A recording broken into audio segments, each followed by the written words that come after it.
Fox Market Alert. All right, here we go. Major averages now all in the red on this last trading day of the week. It just looks like investors might not want to go into the weekend long, but it's not a major sell-off. Dow is down 11 points. It had been down 134 points just after the opening bell on the back of the stronger than expected jobs report. Then it popped up to 119 points. You can see right now down 20. S&P 500 needs to close just 1 point to the upside for a record finish. Not there at the moment, down 4 points. And if you look at the NASDAQ, that just needs a point gate of about 14 points for a record close. At its session low, though, the tech-heavy index was down 83 points. It was up 56 at one point, right now down 53. All this movement coming after kind of a shocking employment report that showed non-farm payrolls increased by 272,000 jobs last month, well above the 185,000 estimate. But, OK, here's the part that has Fed watchers worried. Average hourly earnings also rose more than expected, month over month, up 0.4%, year over year, up 4.1%. And that raises concerns about wage inflation, which, of course, we know adds a big question mark to the Fed's rate cut path. July? Well, let's look at it. The market is now predicting just an 8.9% odds of a July rate cut. That number was at 18% yesterday. September, right now, 50.8% odds. Well, that had been near 70% yesterday. We're going to learn more next Tuesday when the Federal Reserve's Interest Rate Setting Committee kicks off its two-day meeting. But for now, let's bring in our expert floor show. Joining me now, trader Keith Fitz-Gerald and Duke University finance professor and economist Campbell Harvey. Campbell is the father of interpreting the inverted yield curve as a recession indicator. However, we should show this. Treasury yields have been inverted, meaning shorter-dated T-bills are yielding more than longer-dated ones for the longest stretch on record, 400 days. And so far, no recession. Harvey, this has been the most incorrectly called recession in recent years, Campbell, rather, in recent years.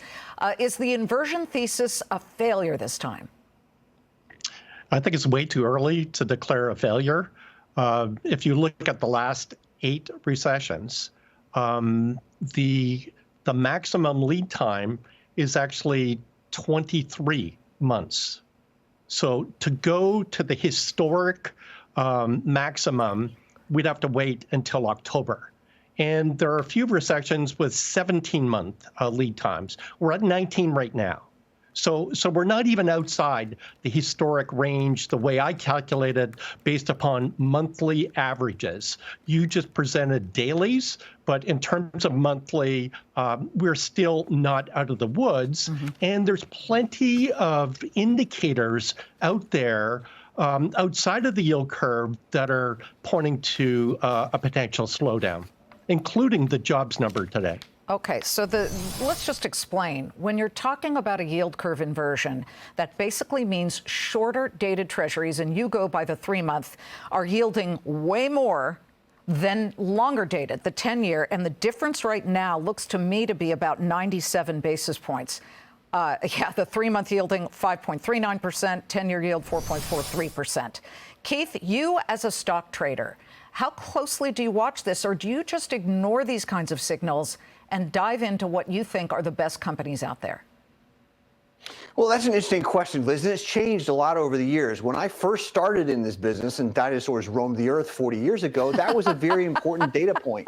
But as the amount of liquidity has increased, increasingly that data point is a sideshow. I'd rather concentrate and spend all my time on finding great companies that are going to profit despite it all. So it's important, but beyond that, a source of amusement and not much else. Well, a source of amusement or excitement for anybody who invested, like you, Keith, into NVIDIA.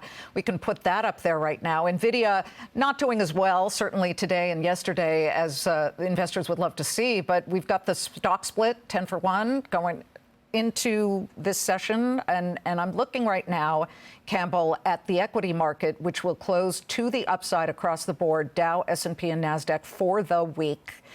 What can you interpret from this inverted yield curve about the equities market, which has continued to climb, march ahead? So let me just say that the inverted yield curve is a single indicator. It's really simple. as you said, the difference between 10-year and 3-month yields. So I think it's naive to think that you would use just one indicator to forecast what's going on in the economy. However, I would be hesitant to call something a sideshow when it is delivered 8 out of 8 with no false signals in predicting recessions. So it is a piece of information that should be used along with other information. To use it alone, I think, is a mistake. You need to consider the broader picture. Today was an interesting day with the jobs announcement, which you've talked about extensively, but it's interesting to me that most of the spin is on the establishment survey number rather than digging deep into the household number. And there's a number of things that we consider red flags.